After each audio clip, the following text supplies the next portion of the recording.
ಕೇಂದ್ರ ಸರ್ಕಾರದ ಅಂಕಿ ಅಂಶಗಳ ಪ್ರಕಾರ ಬಹಳ ಸ್ಪಷ್ಟವಾಗಿ ಏನು ಹೇಳಿದ್ದಾರೆ ಅಂದ್ರೆ ಕರ್ನಾಟಕ ರಾಜ್ಯದ ಗ್ರಾಮೀಣ ಅಭಿವೃದ್ಧಿ ಮತ್ತೆ ಪಂಚಾಯತ್ ರಾಜ್ ವ್ಯವಸ್ಥೆ ಇಡೀ ದೇಶದಲ್ಲೇ ನಂಬರ್ 1 ಇದೆ ಅಂದ್ಬಿಟ್ಟು ಮೋದಿ ಸರ್ಕಾರ ಹೇಳ್ತಾ ಇರೋದು. ಇಲ್ಲಿನ ಬಿಜೆಪಿ ಸರ್ಕಾರ ಇಲ್ಲಿನ ಬಿಜೆಪಿ ನಾಯಕರು ದಿನಾ ನಮ್ಮ ವಿರುದ್ಧ ಏನು ಆಗ್ತಾ ಇಲ್ಲ ಅಂತ ಹೇಳ್ತಾರೆ. ಅಲ್ಲಿ ಮೋದಿ ಸರ್ಕಾರ ಇಲ್ಲಪ್ಪ ಸಿದ್ದರಾಮಯ್ಯ ಸರ್ಕಾರ ನಂಬರ್ 1 ಅದ ಅಂತ ಹೇಳ್ತಾರೆ. ಪ್ರಿಯಾಂಕ್ ಖರ್ಗೆ ನಂಬರ್ 1 ಮಂತ್ರಿ ಅದಾನಂತ ಮೋದಿ ಹೇಳ್ತಾರೆ. ಇಲ್ಲಿನ ಬಿಜೆಪಿ ನಾಯಕರು ಅವ್ರ ಇತಿಹಾಸನೂ ಓದಲ್ಲ, ಆ ಕಡೆ ಮೋದಿ ಅವ್ರು ಹೇಳಿದ್ದು ಕೇಳಲ್ಲ. ನೀವೇ ಸಾಕ್ಷಿ ಇದ್ದೀರಾ. ಮೊನ್ನೆ ಖರ್ಗೆ ಸಾಹೇಬ್ರು ಮತ್ತೆ DK ಶಿವಕುಮಾರ್ ಸಾಹೇಬ್ರು ಬಂದಾಗ ಜೇವರ್ಗಿನಲ್ಲಿ ಒಂದು ವಿನೂತನವಾದಂತ ಕಾರ್ಯಕ್ರಮಕ್ಕೆ ಚಾಲನೆ ಕೊಟ್ಟರು, ಕಲ್ಯಾಣ ಪಥ ಅಂತ. 1000 ಕೋಟಿ ರೂಪಾಯಿನಲ್ಲಿ ನಮ್ಮ ಕಲ್ಯಾಣ ಕರ್ನಾಟಕದಲ್ಲಿ ಇವತ್ತು ಗ್ರಾಮೀಣ ಅಭಿವೃದ್ಧಿ ರಸ್ತೆ ಅಭಿವೃದ್ಧಿಗೆ ನಾವು ಕೊಟ್ಟಿದ್ದೇವೆ. ಎಷ್ಟು? 1000 ಕೋಟಿ ರೂಪಾಯಿ. ನಿಮ್ಮ ಆಶೀರ್ವಾದದಿಂದ ಮುಂದಿನ ತಿಂಗಳ ಒಳಗಡೆ ಪ್ರಗತಿ ಪಥ ಅಂತ ಇನ್ನೊಂದು ಯೋಜನೆಯನ್ನ ತಂದು ಇವತ್ತು 8260 ಕಿಲೋಮೀಟರ್ 7000 ಕೋಟಿ ರೂಪಾಯಿ ಖರ್ಚು ಮಾಡಿ ಇವತ್ತು ನಾವು ಕರ್ನಾಟಕದ ರಸ್ತೆಗಳಿಗೆ ನಾವು ಅಭಿವೃದ್ಧಿ ಮಾಡ್ತಾ ಇದ್ದೇವೆ. ನನಗೆ ಒಂದು ರಾಜ್ಯ ತೋರಿಸ್ಬಿಡಿ, ಇಡೀ ನಮ್ಮ ರಾಷ್ಟ್ರದಲ್ಲಿ ನನಗೆ ಒಂದು ರಾಜ್ಯ ತೋರಿಸ್ಬಿಡಿ, ರಾಜ್ಯ ಸರ್ಕಾರದ ದುಡ್ಡಿನಿಂದ 8250 ಕಿಲೋಮೀಟರ್ ಎಲ್ಲಾನು ಆಗ್ತಾ ಇದೆ ಅಂತ ತೋರಿಸ್ಬಿಡ್ಲಿ. ಉತ್ತರ ಪ್ರದೇಶದಲ್ಲಿ ಆಗ್ತಾ ಇದೆಯಾ, ಮಧ್ಯಪ್ರದೇಶದಲ್ಲಿ ಆಗ್ತಾ ಇದೆಯಾ, ಬಿಹಾರ್ನಲ್ಲಿ ಆಗ್ತಾ ಇದೆಯಾ, ಮಹಾರಾಷ್ಟ್ರದಲ್ಲಿ ಆಗ್ತಾ ಇದೆಯಾ, ಆಂಧ್ರ ಪ್ರದೇಶದಲ್ಲಿ ಆಗ್ತಾ ಇದೆಯಾ, ಕೇರಳದಲ್ಲಿ ಆಗ್ತಾ ಇದೆಯಾ? ಆಗ್ತಾ ಇರೋದೆಲ್ಲಿ? ಕರ್ನಾಟಕದಲ್ಲಿ. ಯಾರ ಆಶೀರ್ವಾದದಿಂದ? ಕರ್ನಾಟಕದ ಜನರು ಮತ್ತೆ ಚಿತ್ತಾಪುರ ಮತದಾರರ ಆಶೀರ್ವಾದದಿಂದ. ಕಲ್ಯಾಣ ಪಥ, ಪ್ರಗತಿ ಪಥ, ಕೂಸಿನ ಮನೆ ಇವೆಲ್ಲರೂ ಕೂಡ ಆಗ್ತಾ ಇರೋದು ಇವತ್ತು ನಿಮ್ಮ ಆಶೀರ್ವಾದದಿಂದ. ನಮ್ಮ ಸ್ಟೇಡಿಯಂ ಉದ್ಘಾಟನೆ ಸಂದರ್ಭದಲ್ಲಿ ನನಗಿನ್ನ 1-1.5 ತಿಂಗಳು ಕೊಡಿ, ನಾನು ಒಂದು ಹೊಸ ಯೋಜನೆ ತಂದು ಪ್ರತಿಯೊಂದು ಗ್ರಾಮಕ್ಕೆ ಕನಿಷ್ಠ 1 ಕೋಟಿ ರೂಪಾಯಿ ಮತ್ತೆ ದೊಡ್ಡ ಗ್ರಾಮಗಳಿದ್ರೆ 3 ಕೋಟಿ ರೂಪಾಯಿ ಕೊಡ್ತೀನಿ ಅಂತ. ಬವರವರೇ, ಯೋಜನೆ ಏನಾಯ್ತು? ಸಮೃದ್ಧಿ ಯೋಜನೆ ಎಷ್ಟು? 150 ಕೋಟಿ ರೂಪಾಯಿ ಹಳ್ಳಿಗಳಿಗೆ, ಬರೇ ಚಿತ್ತಾಪುರಿಗೆ ಸರ್ ಇದು ಯೋಜನೆ. ಯಾಕಂದ್ರೆ ನಾನು ಮೈಕ್ರೋ ಎಲ್ಲ ಇಲ್ಲೇ ಹಾಕಿನಿ. ಇನ್ನ ಇಲ್ಲಿ ಸಕ್ಸಸ್ ಆದ್ರೆ ನೆಕ್ಸ್ಟ್ ಅಫಜಲ್ಪುರ್ ತಗೊಂಡ ಏನ್ ಮಾತೇನ್ ಕೊಡ್ಲಿ ಅವರಿಗೆ? ಯಾವಾಗ ಬರ್ತೀನಿ ಉದ್ಘಾಟನೆಗೆ ಅಂತ? ಟೆಂಡರ್ ಅವರೇ ಮಾಡ್ತಾ ಇದ್ದಾರೆ. ನಾನು 1 ತಿಂಗಳು ಟೈಮ್ ಕೇಳಿದ್ದೆ, ಈಗ ಇನ್ನ 2 ವಾರನಾ? 2 ವೀಕ್ಸ್. ನೀವು 2 ವೀಕ್ಸ್ ಅಂತೀರಿ, ನಾನು 3 ತಗೋತೀನಿ. ಜುಲೈ ಅಂತ್ಯದ ಒಳಗಡೆ ಈಗ CA ಅವ್ರ ಕಡೆನೇ ಹೇಳಿದ್ದೀನಿ. ಇಲ್ಲಿದ್ರೆ ಆಮೇಲೆ ತಿಪ್ಪಣ್ಣಪ್ಪ ಅವ್ರೆ ಚೇಂಜ್ ಮಾಡ್ಬೇಡ್ರಿ ಅಂತ ಬರ್ಬೇಡ್ರಿ ಅಷ್ಟೇ. ಈಗ ಅವ್ರು ಮಾಡಿಲ್ಲ ಅಂದ್ರೆ ಚೇಂಜ್ ಮಾಡ್ತೀನಿ ಅವ್ರಿಗೆ. ಇರ್ಲಿ ಪಾಪ ಅಲ್ಲ, ಅವ್ರು ಮಾಡಿದ್ರೆ ನಂದೇನು ನಮ್ಗೆ ಇಲ್ಲ. ಈಗ ಇಲ್ಲ ಹೇಳತ್ತೀನಿ, ನಮ್ಗೆ ಒಳ್ಳೆ ಅಧಿಕಾರಿಗಳು ಸಿಕ್ಕಾರ, ಯಾರೇ ಇರ್ಬೋದು. ಇವತ್ತು 150 ಕೋಟಿ ರೂಪಾಯಿ ವೆಚ್ಚದಲ್ಲಿ ಚಿತ್ತಾಪುರ್ನಲ್ಲಿ ಒಂದು ವಿನೂತನವಾದಂತ ಕಾರ್ಯಕ್ರಮಕ್ಕೆ ಚಾಲನೆ ಮಾನ್ಯ CEO ಅವ್ರು ಕೊಡ್ತೀನಿ ಅಂತ ಹೇಳಿದ್ದಾರೆ. ಅದಕ್ಕೂ ಕೂಡ ನಾವು ಇದೇ ತಿಂಗಳ ಜುಲೈ ಎಂಡ್ನಲ್ಲಿ ನಾವು ಬಂದು ಅದಕ್ಕೂ ಕೂಡ ನಿಮ್ಮ ಸಮ್ಮುಖದಲ್ಲಿ ನಾವು ಚಾಲನೆಯನ್ನ ನೀಡ್ತೀವಿ ಅಂತ ನಾನು ಮಾತು ಕೊಡ್ತಾ ಇದ್ದೇನೆ. ಆದ್ರೆ ನಮ್ಮ ಭಾಗಕ್ಕೆ ಮಾತ್ರ ಇವತ್ತು 5000 ಕೋಟಿ ರೂಪಾಯಿ ಪ್ರತಿ ವರ್ಷ ಬರ್ತಾ ಇದೆ ಅಂದ್ರೆ ಅದು ಖರ್ಗೆ ಸಾಹೇಬ್ರ ಒಂದು ಪ್ರಯತ್ನದಿಂದ ಮತ್ತೆ ಸಿದ್ದರಾಮಯ್ಯ ಸಾಹೇಬ್ರ ಒಂದು ಪ್ರಯತ್ನದಿಂದ ಅಂತ ಹೇಳಿ ನಾನು ಬಯಸ್ತಾ ಇದ್ದೇನೆ. ನಿಮಗೆ ಕಳೆದ 10 ವರ್ಷದಲ್ಲಿ 2013ರಿಂದ ಹಿಡ್ಕೊಂಡು 2023 ವರೆಗೂ ಸುಮಾರು 30,000 ಕಾಮಗಾರಿಗಳು ಆರ್ಟಿಕಲ್ 371 ಇಂದ ಆಗಿದೆ. 30,000 ಕಾಮಗಾರಿಗಳು, ರಸ್ತೆ ಇರ್ಬೋದು, ಮೈನರ್ ಇರಿಗೇಷನ್ ನಲ್ಲಿ ಡೆವಲಪ್ಮೆಂಟ್ ಇರ್ಬೋದು, ಕೆರೆಗಳ ಅಭಿವೃದ್ಧಿ ಇರ್ಬೋದು, ನಿಮ್ಮ ಅಂಗನವಾಡಿಗಳು ಇರ್ಬೋದು, ಶಾಲಾ ಕಟ್ಟಡಗಳಾಗಿರ್ಬೋದು, ಇವೆಲ್ಲನೂ ಕೂಡ ಮೊನ್ನೆ ತಾವು ನೋಡಿರ್ಬೋದು. ಇಲ್ಲಿ ನಮ್ಮ ಹೈಸ್ಕೂಲ್ ಇನ್ನೇನು ಅದನ್ನು ಪೂರ್ಣಗೊಳ್ತಾ ಇದೆ. ನೋಡಿದ್ದೀರಾ? ಇಲ್ಲ ನೋಡಿದ್ದೀರಾ? ಜೋರಾಗಿ ಹೇಳ್ರಿ. ನೋಡಿದಿರಿ? ನಾಗಾವಿ ಕ್ಯಾಂಪಸ್ ಅಲ್ಲಿ ಯಾರ ಮಕ್ಕಳು ಓದ್ತಾರೆ? ನಮ್ಮ ಮಕ್ಕಳೇ ಅಲ್ಲಪ್ಪ. ನಾಗಾವಿ ಕ್ಯಾಂಪಸ್ ನ ಚಿತ್ತಾಪುರ ಮಕ್ಕಳು ಓದ್ತಾರಲ್ಲ, ಇವೆಲ್ಲಾನು ಕೂಡ KKRDB ಇಂದ ಆಗಿದೆ. ಇಲ್ಲಿದ್ರೆ ಆಗ್ಲಿಕ್ಕೆ ಸಾಧ್ಯ ಆಗ್ತಾ ಇರಲಿಲ್ಲ. ಇವತ್ತು ಕಳೆದ 10 ವರ್ಷದಲ್ಲಿ 6795 ಮೆಡಿಕಲ್ ಸೀಟು ನಮ್ಮ ಭಾಗದ ಮಕ್ಕಳಿಗೆ ಸಿಕ್ಕಿದೆ, ಬಡವ್ರ ಮಕ್ಕಳಿಗೆ. ಹೋದ ವರ್ಷ 999 ಮೆಡಿಕಲ್ ಸೀಟು ಬರೇ ನಮ್ಮ ಭಾಗದ ಜನರಿಗೆ ಸಿಕ್ಕಿದೆ ಇವತ್ತು. ಡೆಂಟಲ್ ಸೀಟ್ಸು 2378 ಸಿಕ್ಕಿದೆ. ಇಂಜಿನಿಯರಿಂಗ್ ಸೀಟು 22,719 ಜನರಿಗೆ ಸಿಕ್ಕಿದೆ. BSc ಸೀಟ್ಗಳು 3,808 ಜನರಿಗೆ ಸಿಕ್ಕಿದೆ. ಹೋಮಿಯೋಪತಿ 3,500 ಜನರಿಗೆ ಸಿಕ್ಕಿದೆ. ಫಾರ್ಮಸಿ ಇದು 2,593 ಜನಕ್ಕೆ ಸಿಕ್ಕಿದೆ. ಇದು ಬರೇ ಕಾಂಗ್ರೆಸ್ನವ್ರಿಗೆ ಸಿಕ್ಕಿದ್ಯಾ? ಯಾವ್ದಾದ್ರು ಜಾತಿಗೆ ಸೀಮಿತ ಇದೆಯಾ ಆರ್ಟಿಕಲ್ 371? ಯಾವ್ದಾದ್ರು ಧರ್ಮಕ್ಕೆ ಸೀಮಿತ ಇದೆಯಾ? ಯಾವ್ದಾದ್ರು ಪಕ್ಷಕ್ಕೆ ಸೀಮಿತ ಇದೆಯಾ? ಕಲ್ಯಾಣ ಕರ್ನಾಟಕದಲ್ಲಿ ತಾವು ಹುಟ್ಟಿದ್ರೆ, ನಮ್ಮ ಭಾಗದವರು ಆಗಿದ್ರೆ 371J ನಿಮಗೆ ಕಡ್ಡಾಯವಾಗಿ ಸಿಗುತ್ತೆ. ಇವತ್ತು ಸರ್ಕಾರಿ ನೌಕರಿನಲ್ಲಿ ಮೀಸಲಾತಿ ಇದೆ. 1,09,416 ಜನರಿಗೆ ಇಲ್ಲಿವರೆಗೂ ನೌಕರಿ ಸಿಕ್ಕಿದೆ. ಎಷ್ಟು? ಸುಮಾರು 1,10,10,000 ಜನ ಬಡವ್ರ ಮಕ್ಕಳಿಗೆ 371J ಇಂದ ಪ್ರಮೋಷನ್ ಇಂದ 38,736 ಜನರಿಗೆ ಸಿಕ್ಕಿದೆ ಇವತ್ತು.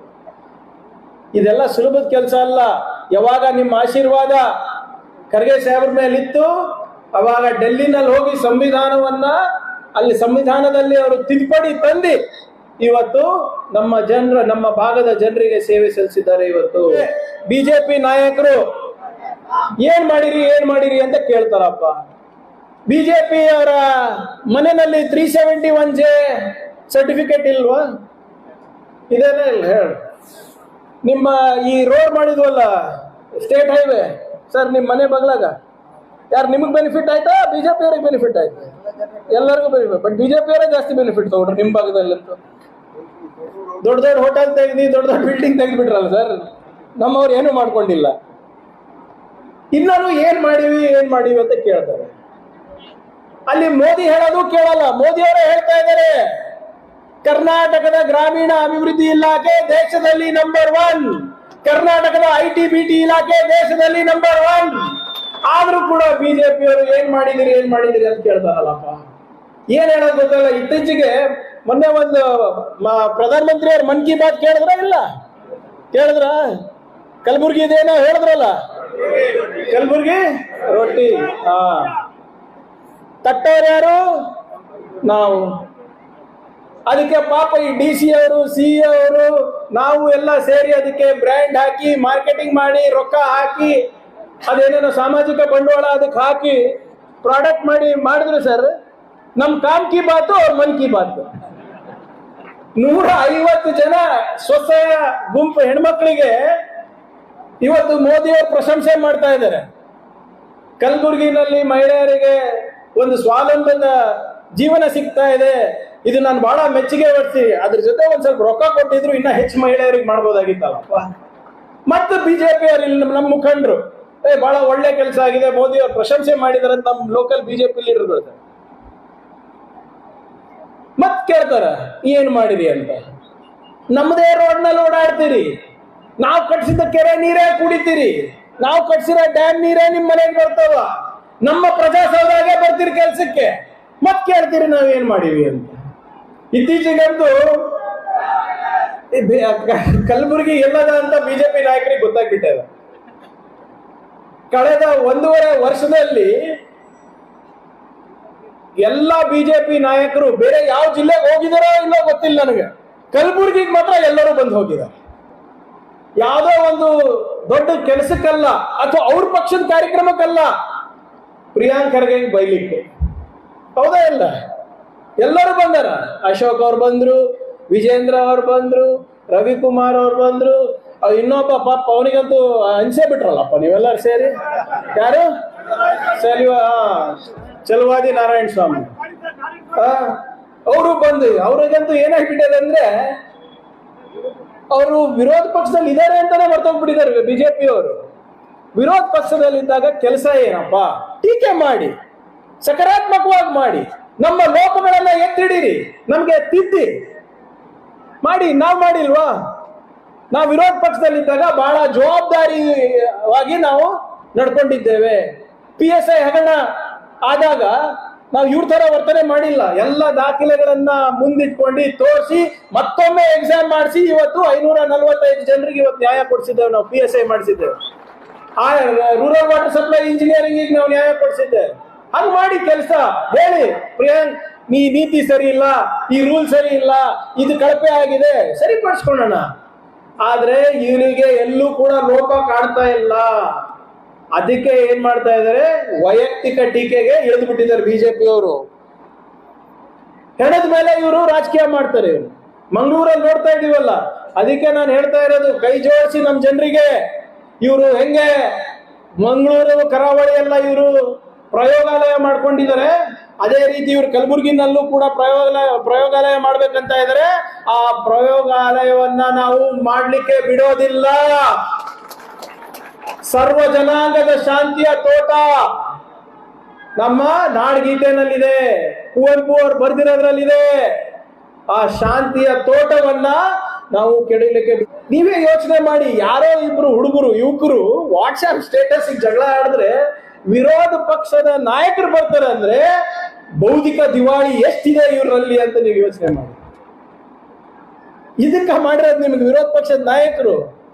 ಬರಲ್ಲ, ಇನ್ನೊಬ್ಬ ಕಳ್ಸಾರ. ನಮ್ ಕಲಬುರ್ಗಿ ಉಸ್ತುವಾರಿ ಇದ್ದ, ಕಲಬುರ್ಗಿನ ಹಾಳು ಮಾಡಿ ಬಿಜೆಪಿ ಕಲಬುರ್ಗಿ ಹಾಳಾಕಕ್ಕೆ ಮೂಲ ಕಾರಣನೇ ಇವತ್ತು ರವಿಕುಮಾರ್. ಇವತ್ತು ಬಿಜೆಪಿ ಅವರಿಗೆ ಕೇಳಿ, ನಮ್ಮ ಜೇವರ್ಗಿ ಹಿಂದಿನ ಅಧ್ಯಕ್ಷರಿಗೆ ಕೇಳಿ, ಜಿಲ್ಲಾಧ್ಯಕ್ಷರಿಗೆ ಟಿಕೆಟ್ ಮಾರಾಟ ಮಾಡಿದಂತ ಅವರೇ ಹೇಳ್ತಾರೆ. ಚಿತ್ತಾಪುರ್ ಟಿಕೆಟ್ ಮಾರಾಟ ಮಾಡಿದ ಅವರೇ ಅಂತ ಹೇಳ್ತಾರೆ. ಏನ್ ನಾಲ್ಗೆ ಅವ್ರದ್ದು. ನಾನು ಅದಕ್ಕೆ ಇವತ್ತು ಪ್ರಶ್ನವ್ರು ಕೇಳಿದಾಗ ಹೇಳಿದೆ, ರವಿಕುಮಾರ್ ಅವರ ಟ್ರೈನಿಂಗು ಶಾಖಾಗಳಲ್ಲಾಗ್ಯಾವ, RSS ಶಾಖಾಗಳಲ್ಲಿ. RSS ಶಾಖಾದಲ್ಲಿ ಸಂವಿಧಾನದ ಬಗ್ಗೆ ಅವ್ರು ಹೇಳ್ಕೊಡೋದಿಲ್ಲ, ಮನುಸ್ಮೃತಿ ಬಗ್ಗೆ ಹೇಳ್ಕೊಡ್ತಾರ. ಇವತ್ತು ಇಷ್ಟು ಜನ ಹೆಣ್ಮಕ್ಳು ಕೂತಿದಿರಲ್ಲಮ್ಮ, ಇವತ್ತೆಲ್ಲಾನು ನೀವು ಕೂತಿರೋದು ಡಾಕ್ಟರ್ ಬಾಬಾ ಸಾಹೇಬ್ ಅಂಬೇಡ್ಕರ್ ಅವರ ಒಂದು ಪರಿಶ್ರಮ ಮತ್ತು ಸಂವಿಧಾನದಿಂದ ಅಂತ ಮರಿಬೇಡಿ.